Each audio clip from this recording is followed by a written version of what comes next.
Tu penses qu'un attrape-rêve te protège pendant la nuit et si au contraire il perturbait ton sommeil? Et si on voyait ça ensemble?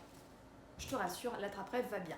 Alors, les origines déjà. À la base, l'attrape-rêve vient du peuple Ojibwe, aussi appelé Anishinaabe. Pas très facile à prononcer tout ça.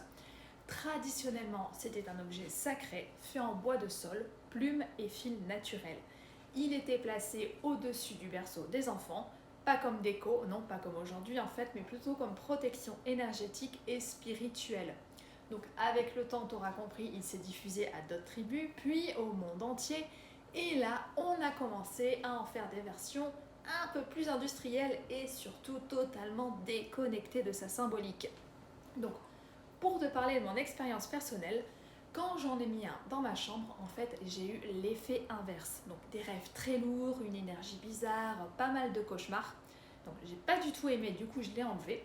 Et en fait, j'ai découvert que beaucoup de personnes m'ont dit exactement la même chose quand je leur ai parlé de ma propre expérience.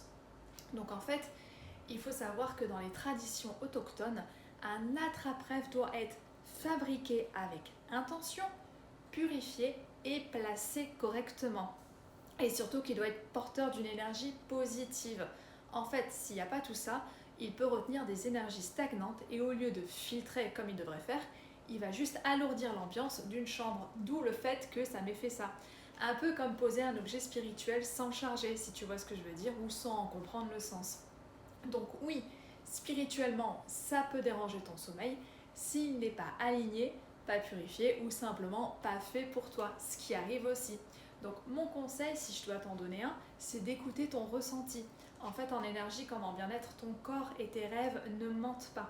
Donc teste-le 7 jours, observe un petit peu ce qui se passe et puis décide ce que tu fais. Dis-moi si tu as déjà ressenti ça aussi. Donc dis-moi tout en commentaire, ça m'intéresse vraiment. Et surtout pense à liker, partager et abonne-toi pour plus de vidéos bien-être et énergie. On se retrouve bientôt, bisous.